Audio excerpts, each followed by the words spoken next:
and welcome to another LinkedIn live stream with your friends here at Avid. My name is Nathan Hill, and I'm joined by the wonderful Alyssa Boger today. Alyssa, welcome. Glad to have you join us.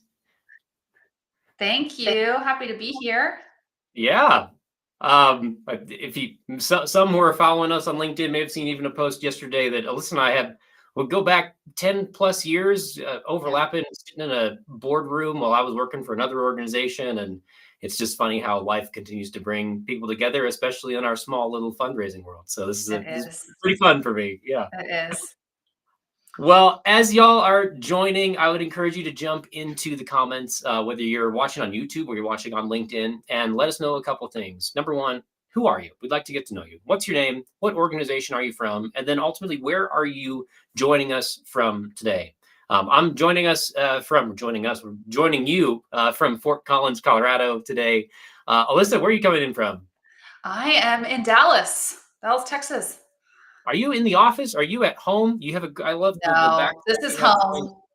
We're fortunate to be able to work, to be able to work from home, find time to connect with people in person as we get to meet with partners and go to conferences, but have the flexibility of working from home, which is really nice.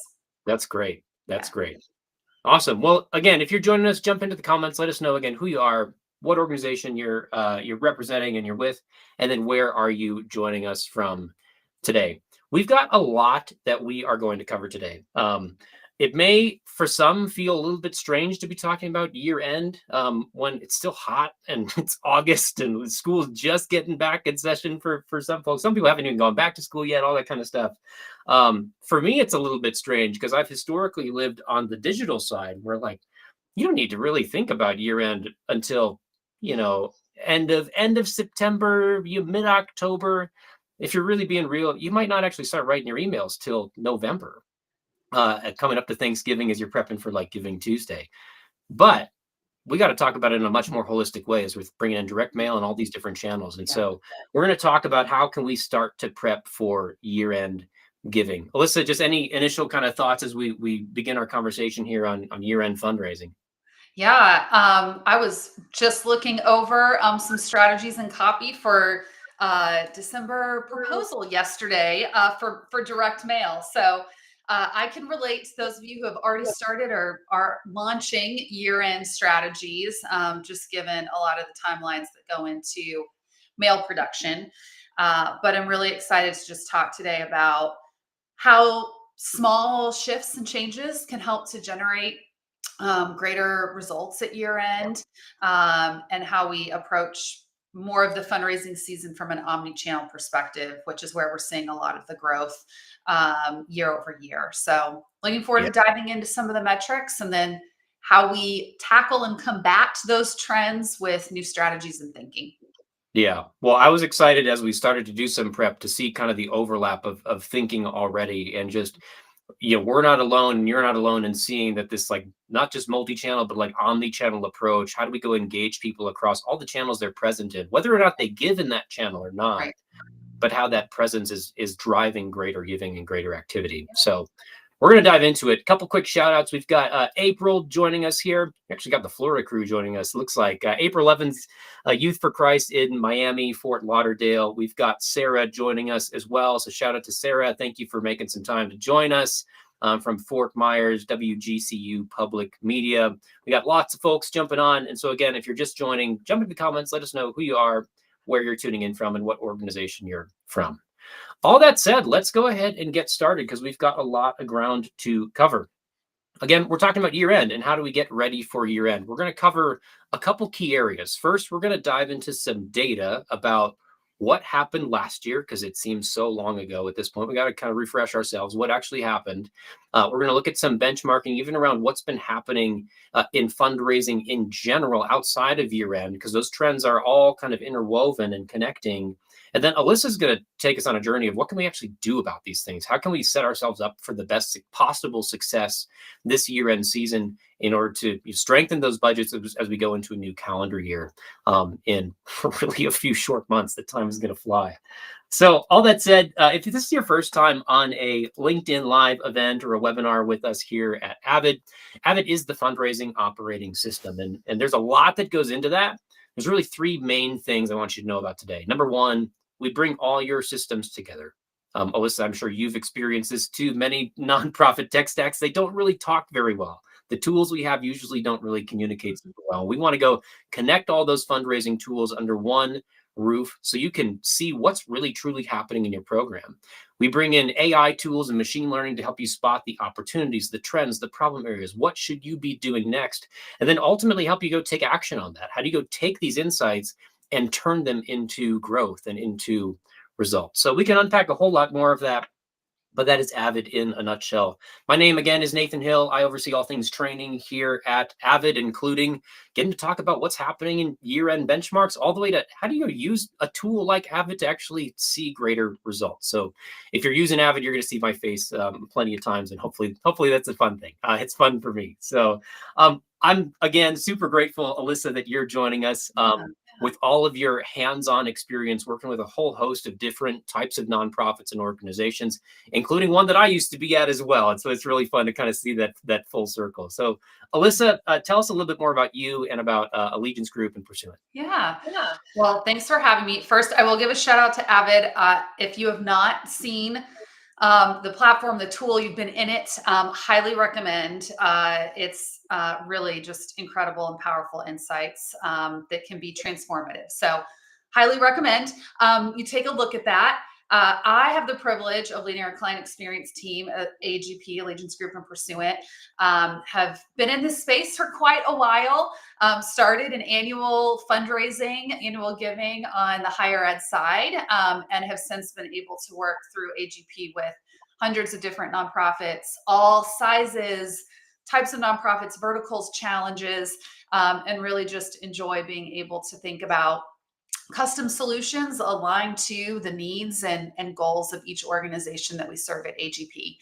And at AGP, we really work across the full constituent journey. So from that very first ad that someone might see through paid social or display, learning about your organization, through to their website experience, the email that converts them, direct mail gift that upgrades them, capital campaign, planned giving efforts, really thinking about that full constituent journey and how we can deepen engagement and loyalty with organizations, moving beyond transactional fundraising into really relational, relationship-based fundraising. And I'm excited to share some of those learnings and case studies specific to calendar year end in our conversation today. Awesome. Well, again, thank you so much for making some time and joining us and being willing to share your wisdom and insights with everyone, including, we've got a few more folks jumping in the comments. We've got Marissa from Palo Center for Family Justice. We got my friend Sam from HJC in all the way up north, Victoria, BC. We've got Hannah Dunklin from Mentoring Alliance in East Texas. So welcome, everyone. Let's dive into some of the details and into the data. Let's remind ourselves of what happened last year. Now, we're going to look at benchmark data. With any benchmark data, we're looking at averages, right? And so there's all sorts of variance that happens from vertical to vertical, from organization to organization. The data we look at may not be a perfect representation of what happened in your world, but we got to look at things in the aggregate to go kind of understand what are those macro level trends and behaviors that are going on related to our donors and how they interact with us at year end. So that's where we're going to start. And we're going to start at the very high level, the big number, which is revenue. And then we're going to get a lot more granular and detailed to see what's driving revenue, or maybe a fall off of revenue, which is really what we're seeing in general when it comes to year end. This is the big macro takeaway, the big headline. Year end giving on a whole is trending down. And we're certainly looking at last year's performance, but we're also looking at the long term. In a single year, is just looking at that as a snapshot and trying to make big assumptions from it can be a little bit scary, because there's so many different things that can impact giving and whether or not we have a successful year end. Even simple things like what day of the week does December 31st fall on can dramatically change what giving looks like. If it's on a Saturday versus a Monday, there's a big change. Mm-hmm. And so if we go look back at the 5-year trend, I think it gives us the better picture of what's really happening. And even in this, you can see some fluctuations. But the broader trend, year-end revenue has been down for 3 of the past 5 years. Now, as you probably know already and intuitively, 2020, the year COVID started, that was a down year. And that's expected. There was a lot of, concern about what's happening in the world, in my life, in my health, all of my family and my friends. Like, it felt like the sky was falling that year. And so it's no surprise that during that year-end season, we saw a bit of a dip in giving, certainly.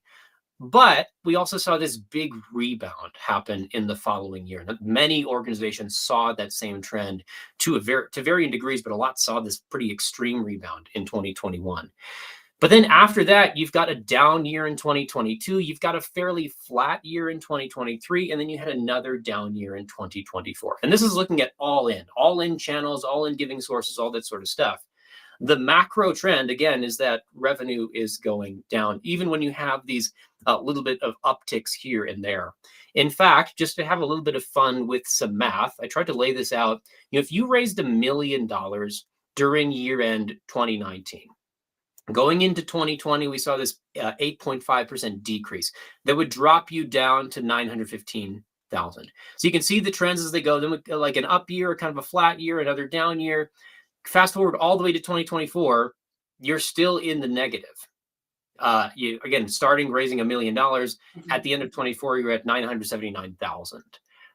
Now, this is just looking at dollar for dollar. We're not looking at inflation, but I think we have to look at inflation because that tells the bigger story. Because you might look at these numbers and say, well, it's not too bad. It's down like a little bit, but we can make that up. And there's some positive years. True. But when you account for how much inflation has impacted everybody's lives and our organizations over the past 3 to 5 years, it tells a much more concerning story, quite honestly. Because if you take that $1 million figure and you say, all right, by the end of 2024, how much would I have needed to just have equivalent impact? You'd have to raise 26% more by the end of 2024 as what you raised in 2019 during year end. So if we're down a little bit, it means we're actually down a lot because of the impact that inflation has had. I know you know this intuitively. You see it in your own even personal budgets, let alone your organization's budget and the impact you're able to have. But I think it's helpful to see these numbers practically in front of us to really show, okay, if we want to increase our impact, we've got to really figure out how we can get these metrics and this performance back on track, because just being flat is not good enough to continue to maintain the good work that you're doing day in and day out. So that's the macro level trend. Alyssa, are you seeing similar things with the organizations that you're working with? Yeah, I think very similar trends, especially coming out of COVID, that like right sizing of giving. In particular related to inflation, just the squeeze on folks who have fixed incomes, not being able to give maybe at the levels that they used to, or having to be more focused, reducing the number of organizations that they're giving to so that they can at least continue giving at the same level to those that they refine. So being able to be that philanthropy of choice, articulate your case and your unique value proposition just continues to become more and more important as dollars become more scarce and donors, start to retreat. Knowing that these trends then tie into mission impact, staffing, all of those things that are critical to, organizational health. So similar trends for sure as a whole.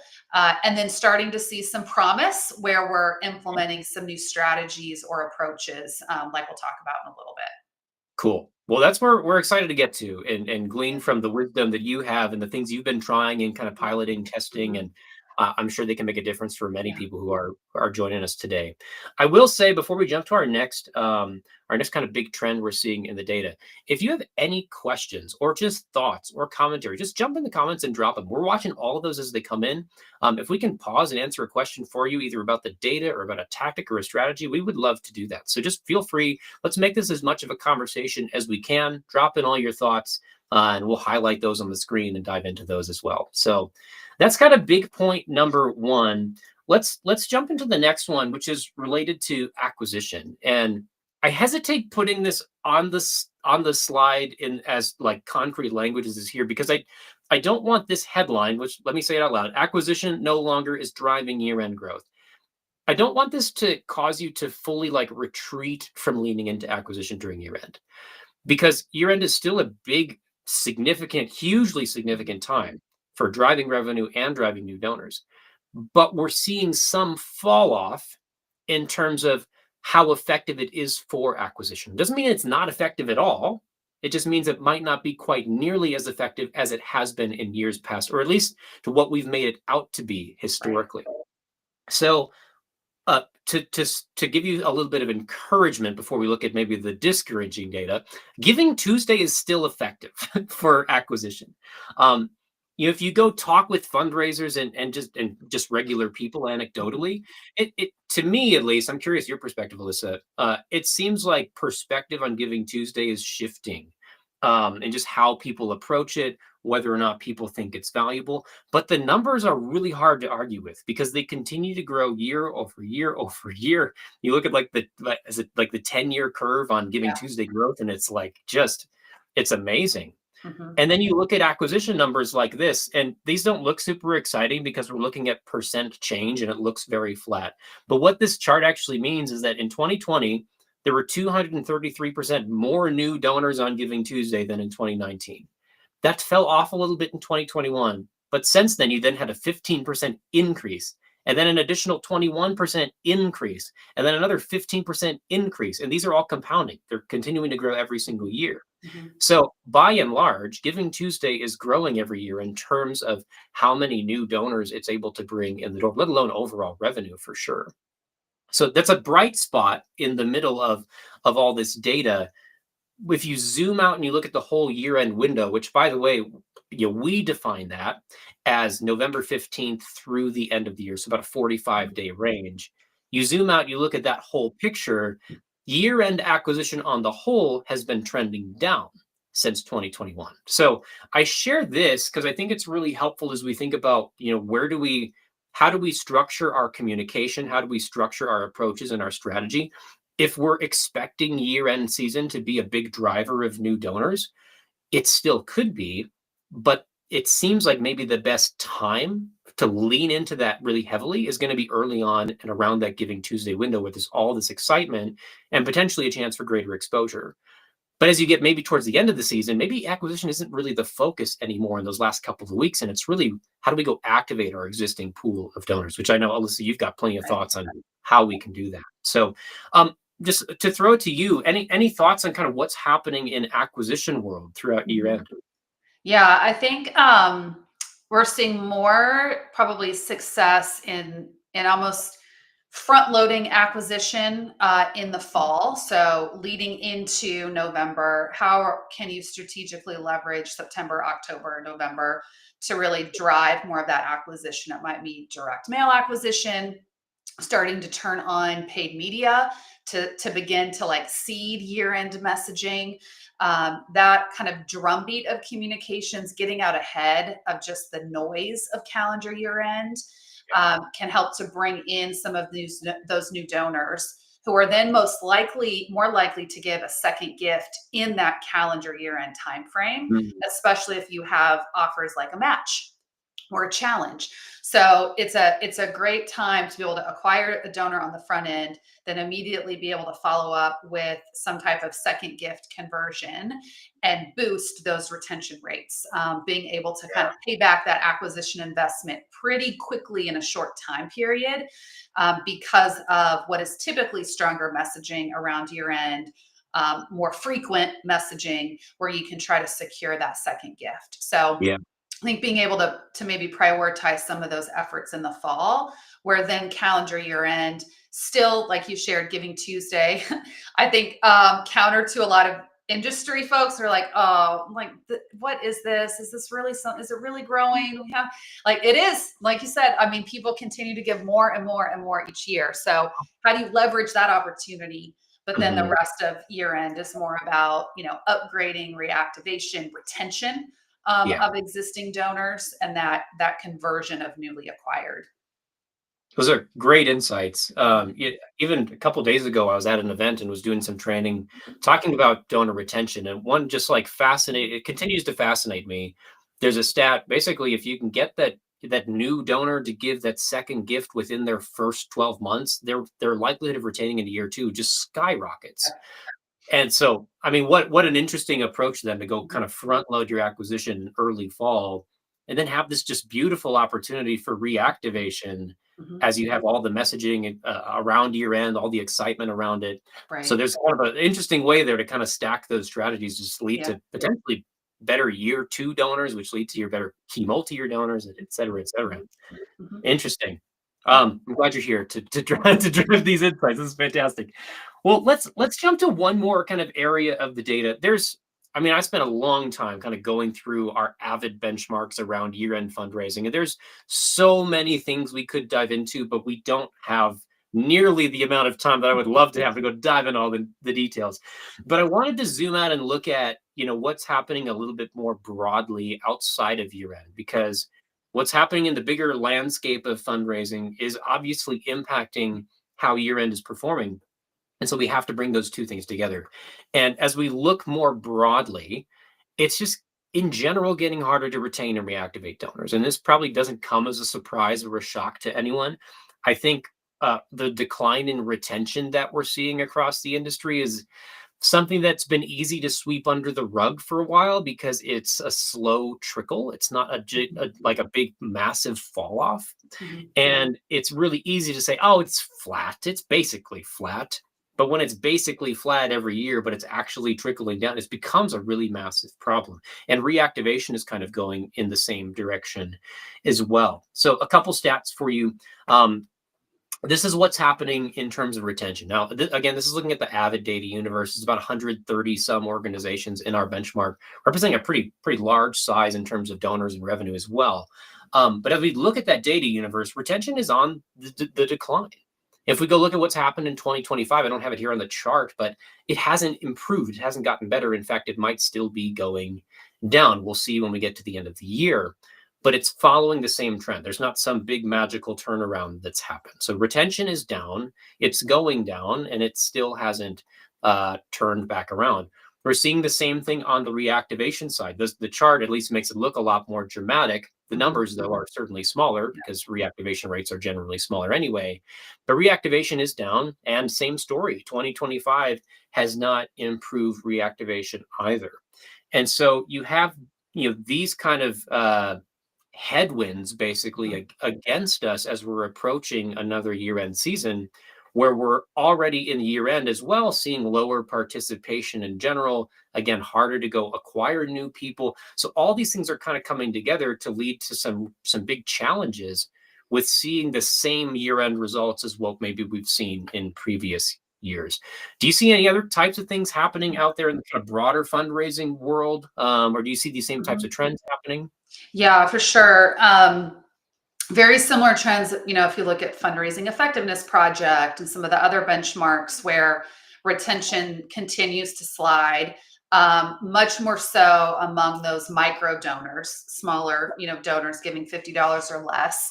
I think what you mentioned earlier, you kind of gloss over it or maybe sweep it under the rug, ignore these rates a little bit because fewer donors are giving more dollars. So, from a revenue standpoint, it may not feel yet like it's as significant of an impact, but it does snowball. And then, a few years down the road, you start to really see the impact on your major, mid level, major gifts plan giving pipeline.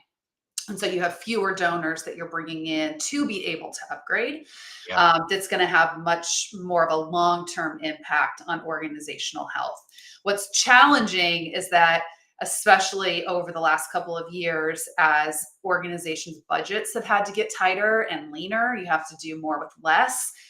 Usually, the stewardship touch points and types of roles are what's on the chopping block because there's not that direct ROI and revenue tied into it. And so, Yeah. yeah, let's just get rid of, these stewardship calls. Let's get rid of this, nice little surprise and delight postcard. Let's just, focus in on the fundraising that we can manage because of the limited staff or budget that we're working with. And I think that is what we start to see in some of these rates then. You have donors who maybe don't feel as appreciated, as connected relationally. We know that just those little moments of stewardship can then impact and increase response rates to the next fundraising communication that they receive. And so Yeah. when we start to try to like peel away the pieces that don't have that direct revenue attributed to it, then I think we start to see some of these metrics drop that are harder to match back to Mhm. really specific fundraising initiatives, if that Yeah. makes sense. I mean, it totally does. And, we've seen the same thing, and I've seen it, the past few years, looking at Mhm. lots of A/B testing around how these kind of channels overlap and work together. It's really fascinating. I mean, it's forcing a mindset change where we have to get out of the mindset where every donor is a channel and lives in a channel, which I think has been a really dangerous mindset for a long time, but especially now, just consumer expectation has changed Mhm. so much that I fully expect that you should be present in every channel that I'm on as well, whether it's a social media channel, it's advertising, it's in my direct mail, in my mailbox, even though I'm never going to give via the mail. Like those touch points all matter and they add up and they help impact giving in other channels. And so again, it's a big mindset change. Also requires new technology and tools and analytics and all that sort of stuff. So it's a big Well, and it shift. makes me think about like Avid, for example. You guys have a fantastic matchback Mm. analysis component of Avid. And so you can look at of people that you solicited through the mail or through email, what did they give elsewhere to the Yeah. organization? So, we work with a pretty large nonprofit that has a sizable amount of revenue coming through the direct mail channel, but we started to see some softness in response rates, Mm. but we know that overall philanthropy is increasing. And so we Okay. did some of our own analysis and we could see that people who receive the mail, they're giving, but they're giving millions of dollars to other either white mail or events or major gifts. And so those pieces and direct mail as a channel is still functioning and doing really Yeah. well. It's just that donors are kind of choosing to take their path. That mail piece is a reminder and like Mm. a reinforcement of the brand and the mission and why they give, but they're choosing to make that gift in a different way, which we should be excited about Yeah. and celebrate, not then look at the mail channel specifically and say, oh, it's not working, it's not performing, we need to start cutting Cut things. it out of here. Direct Yeah. mail gone. It's dying, and then you cut it, and then you lose all your revenue. Yeah, it's So becoming much more challenging to look at channels in a silo and make mm, informed decisions that won't have some type of ripple effect. absolutely, Yeah. absolutely. Well said. Well, on that note, I want to talk about so we don't paint just a doom and gloom picture today. 'Cause I'm trying to point out some bright spots, and not all totally sad news. But the challenges are real, right? Are there any bright spots? This there's good. I have another better bright spot. This still feels like maybe it's painful because the general trend in revenue is also down, just not to the same degree. But I did want to point this out that your year end success is not necessarily, it's not like in direct correlation to exactly what's going to happen in your overall Yeah. annual fund success. Like slower year in giving is not sinking the overall annual budget necessarily. You can see here that yes, you've got some of those consistent trends where 2020 was down overall, but look, the picture of what happened in overall giving is different than what happened in year end. Like the margins are different, the degrees of change are different.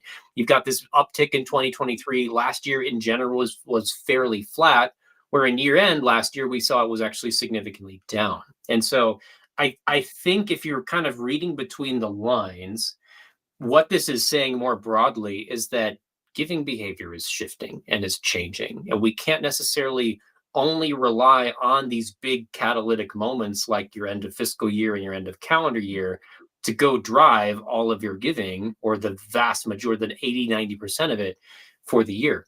They're still really important. Your end Yeah. is still probably going to bring in 40% of your annual budget. But last year maybe it was 41. And so it's like, it's slowly shifting and it's begging the need for this longer term full year picture where we have a larger investment in a sustainable giving strategy Mhm. rather than just expecting all of our donors to give because we put an event on the calendar.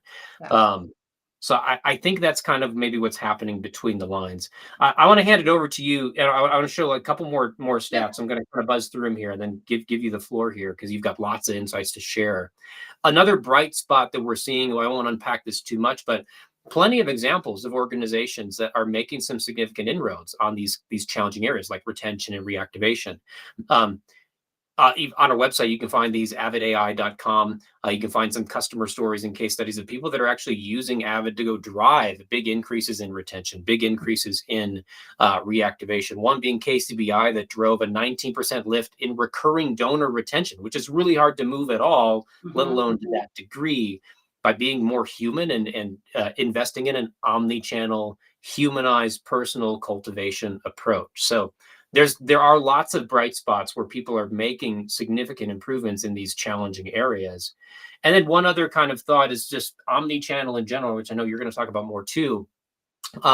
These types of approaches are leading to increased revenue and they're leading to increased donor upgrades. I know it's probably hard to read those numbers exactly on the screen, but the further right that you go on these charts is basically looking at people that have an organization has greater ability to contact. So you've got kind of a breakdown of people that we only have their email address, or people we only have their mailing address, or we only have their phone. But what happens when you have their email and their phone and their mailing address and you're able to contact them in a meaningful way across all those channels? Well, their average, revenue per donor goes up, and their likelihood of upgrading to like the mid-level or the major tier also goes up. Shouldn't be a surprise, but that's what the data is saying is we have to take this approach if we want to see continual growth from these donors. So some quick hit kind of insights, and then Alyssa, the floor is yours here. Year-end success is contingent on a year-round sustainable approach, and is moving further and further away from just being conditional on these big kind of catalytic events. It takes a longer term view to find success. Acquisition is a constant year-round effort. It's not just a one-time annual thing that goes right along with a long-term sustainable giving strategy. But we have to have that focus for the long term for the whole year. And within all of that, personalized, automated, multi-channel communication is essential for growth, especially in 2025.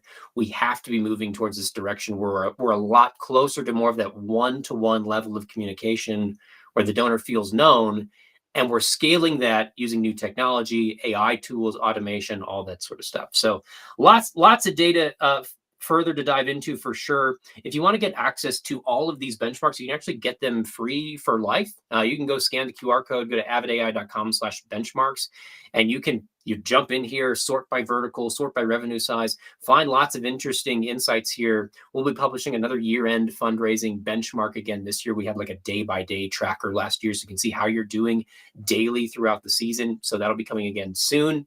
But yeah, go ahead and sign up for this, avidai.com/benchmarks, and you can get free access to all these benchmarks. They're live, real data, updated every day, and track your performance every single day. So all that said, Alyssa, what do we do about any of this? How do Yes, we start exactly. to move the Exactly. needle? Well, hopefully, I'll give you some ideas or thought starters that you might be able to build from. Trying to keep in mind also as we go through this that there's a lot of organizations in terms of size, budget, what you can reasonably execute. So try to keep that in mind as well. But as we think about what we can do to really improve and drive forward, you've really called out already, Nathan, some of these metrics, just the importance of that December timeframe for fundraising. Giving Tuesday continues to grow, just the continued importance of online giving and that final push in the year. So trying to think about all those metrics and just the critical nature of the season. Four main areas that could be an area of focus. Maybe you're just taking one or two of these ideas and trying to implement or execute them this year if you're not already, to be able to push your program and results forward this year end.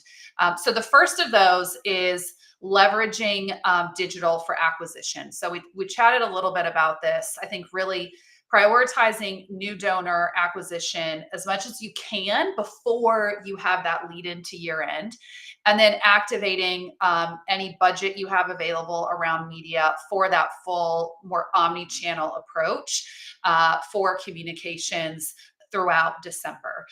What we found is that being able to either reallocate or identify some investment that can go towards paid media of some kind in concert with what you might already be doing in the mail and in email can really help to drive overall revenue for year-end fundraising.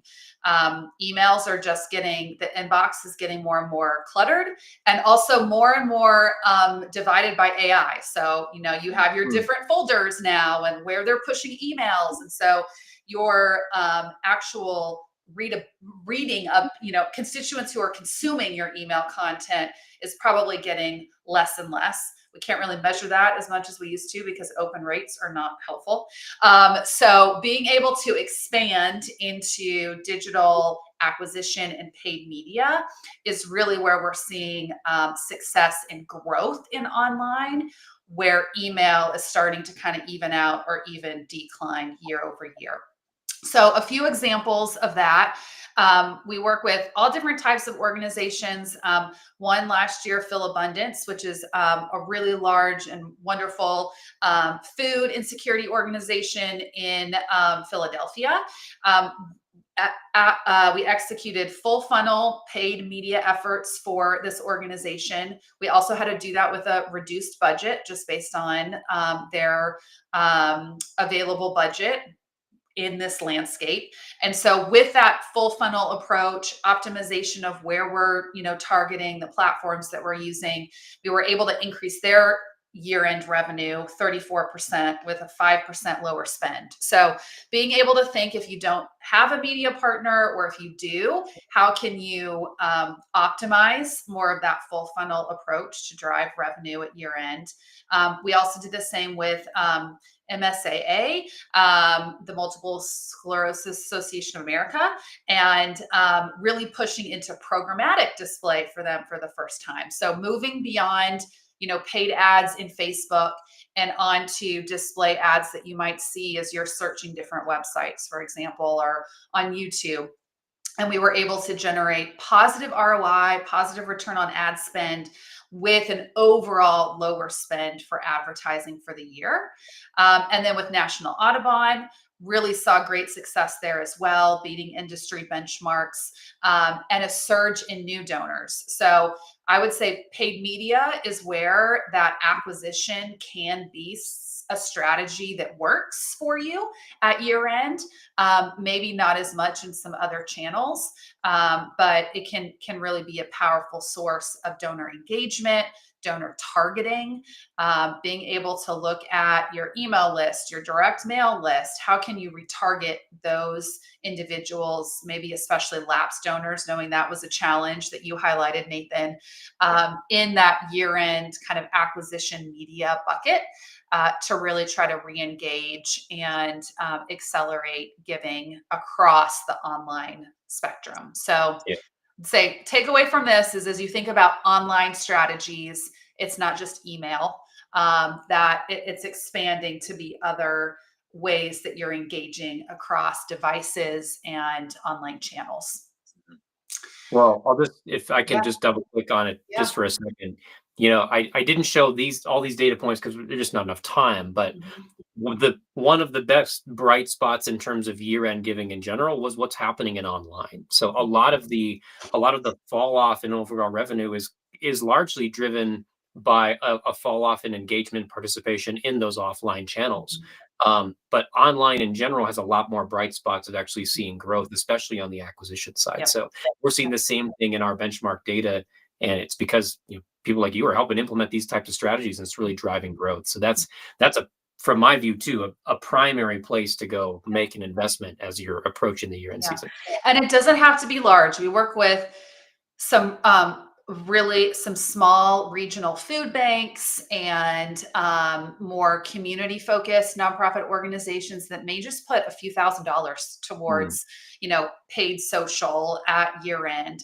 And even that can be a boost for that year end fundraising time. So yeah. you can do small, investments, small tests to see how this might help to support your overall year end strategies without it needing to be a huge, um, you know, daunting strategy to implement. Yeah. So I love that. I'm glad you said that because I think it can feel overwhelming for people who haven't stepped into things like Yes. paid media at all before. Yes. There's so many I tools. was not in the paid media space whatsoever about probably a year and a half ago. I have Okay. learned so much from Laura Henriksen, who is on our team at AGP, who's like the media guru.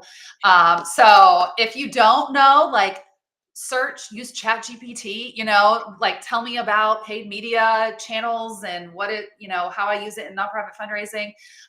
We have a lot of great resources and webinars on AGP's page.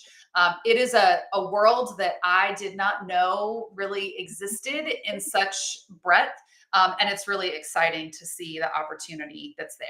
So Yeah. highly And recommend it. all it's also always changing. So you got to be on top of it Always. and keep up with it. Yes. Yes, yes, yes.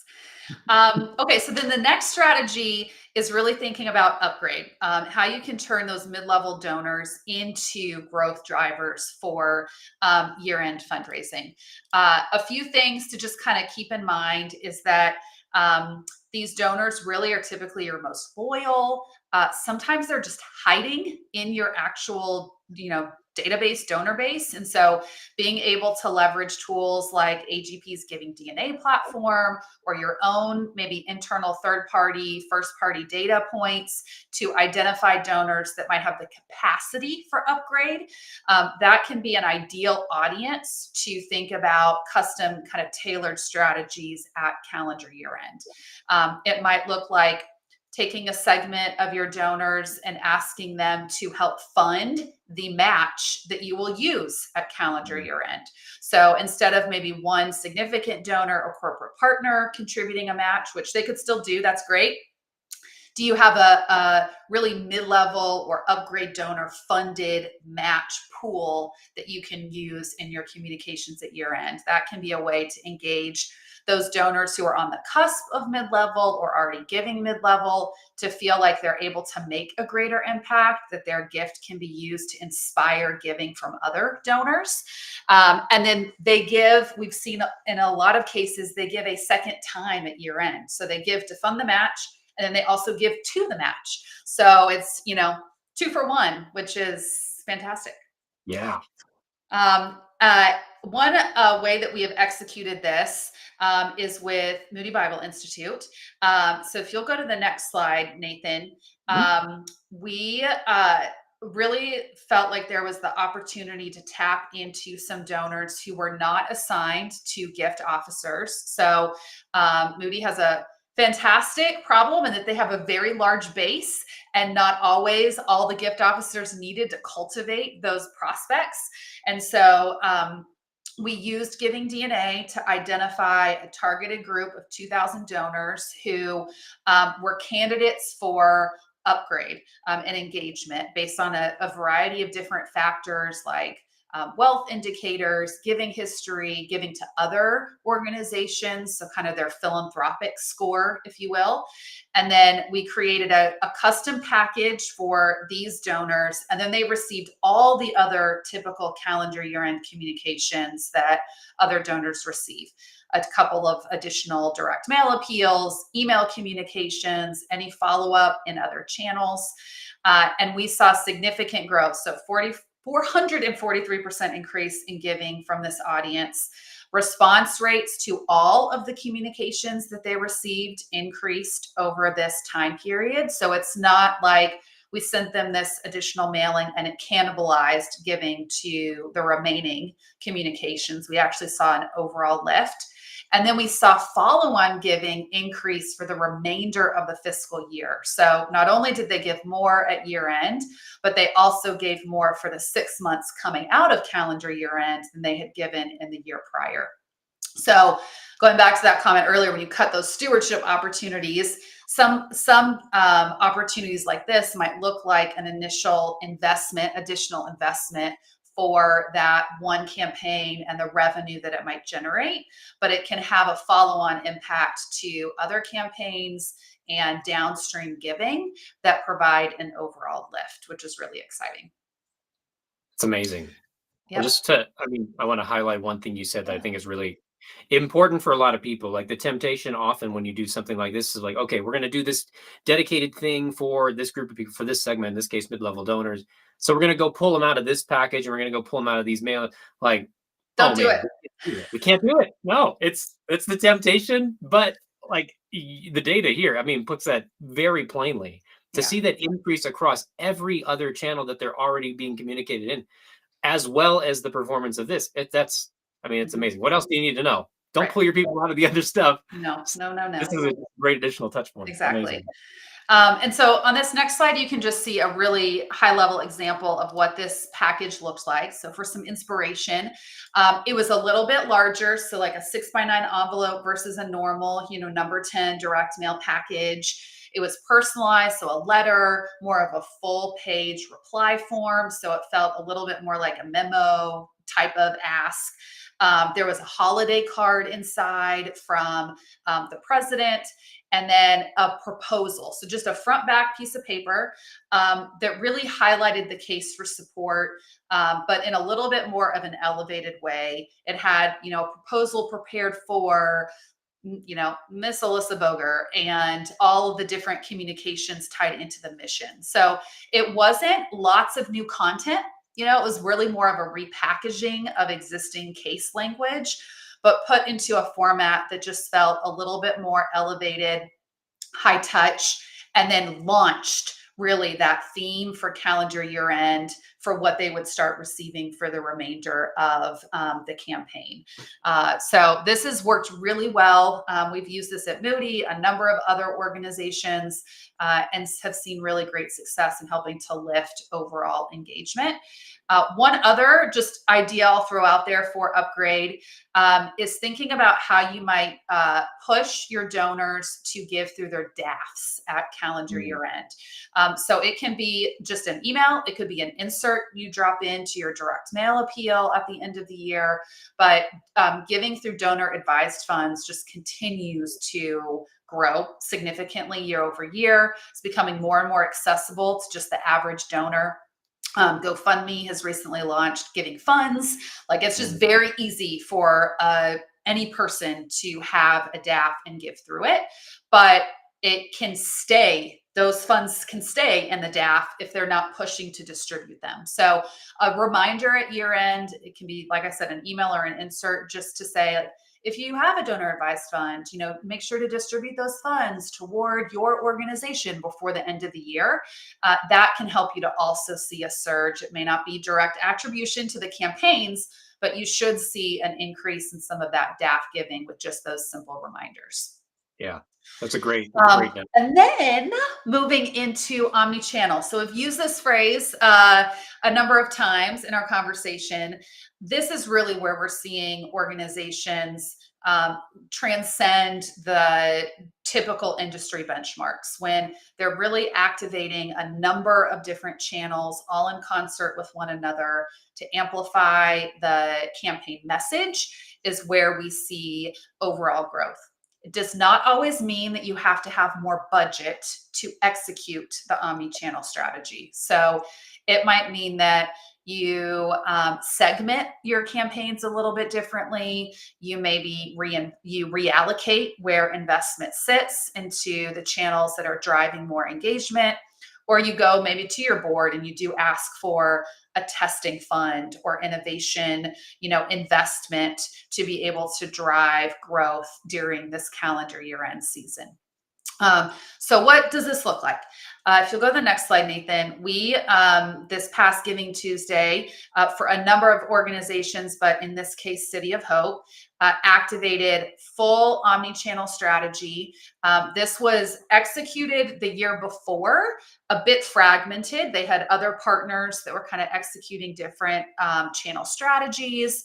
It was more focused on email and direct mail with some media and advertising. And so last year, we really tried to bring all of those together. In this case, so City of Hope, we branded their Giving Tuesday campaign with color in their brand guidelines that they do not typically use. So usually all of our City of Hope annual giving type mass market communications are in that blue that you can see in the bottom corner of their logo. But for Giving Tuesday, everything turns purple, which is one of their brand colors. And so it helps the campaign to really stand out from the other communications surrounding it. And then we have a story that is connected across all these different channels: media, email, direct mail, SMS messages, voice broadcast, and then also tested for the first time CTV targeted to their direct mail audience, which performed really well.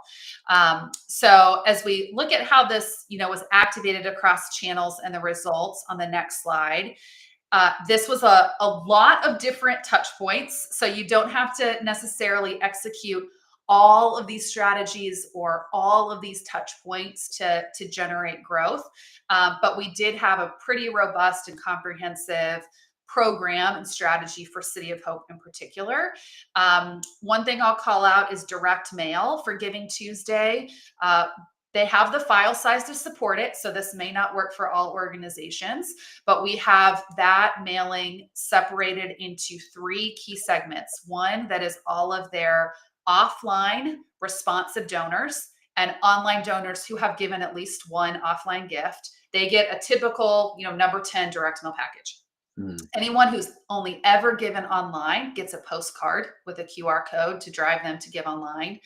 And then all of our upper level donors receive more of like a self-mailer type of package that feels and looks different, bit more direct.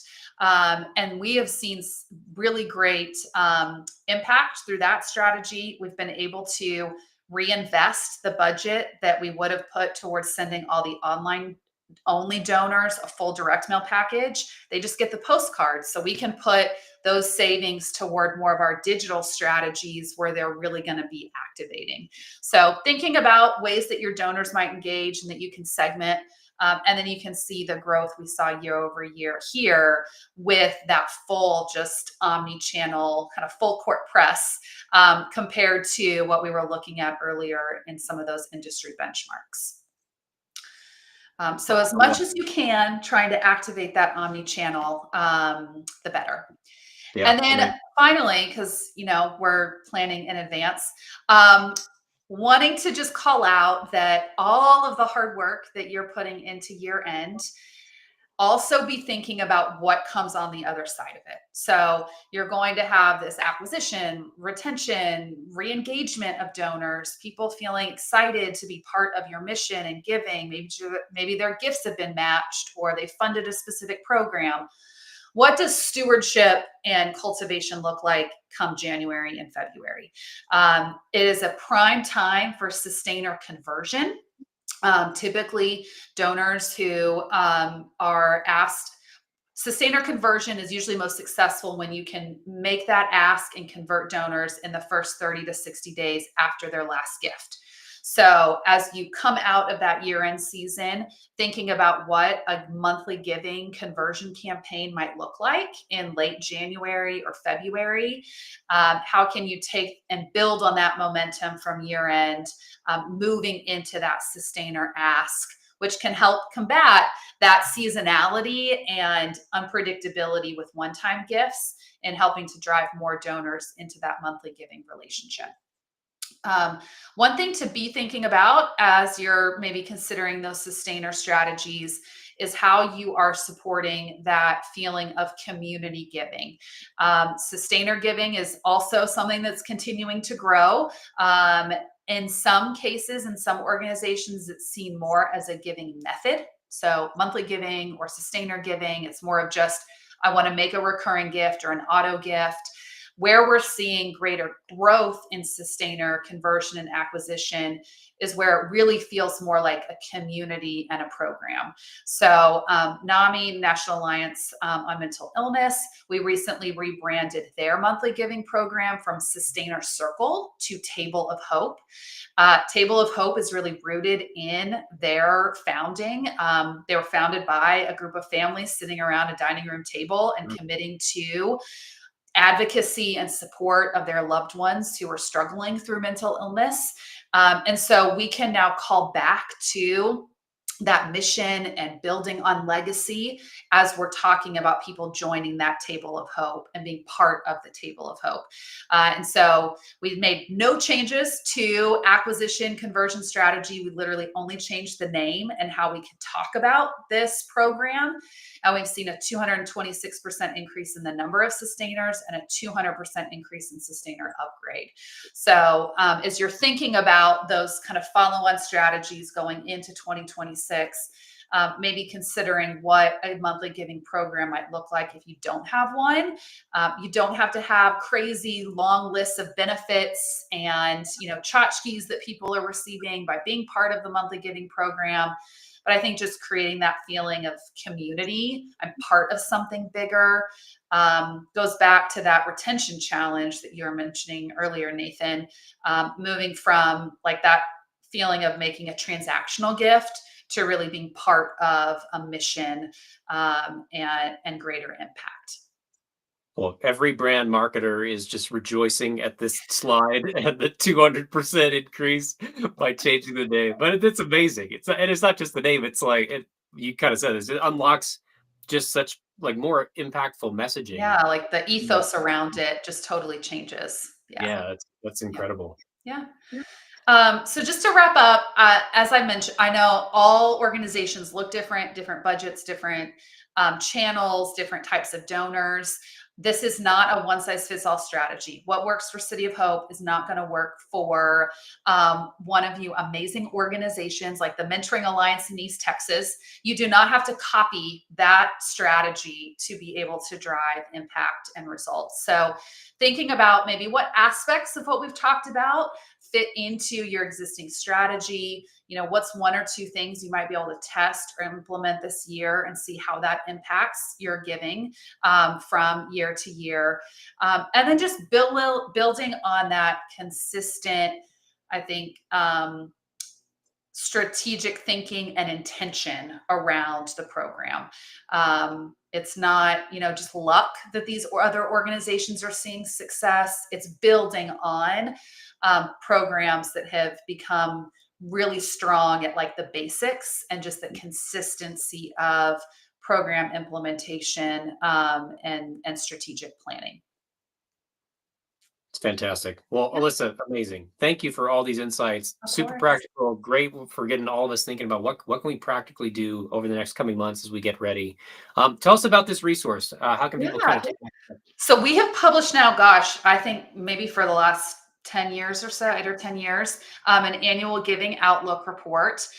It aims to take in all of the different types of benchmarking reports, Giving USA, Fundraising Effectiveness Project, M&R, Blackbaud, all of these different sources, and give a bit more of kind of a framing for what's ahead. So here's the data. What does that mean for our sector?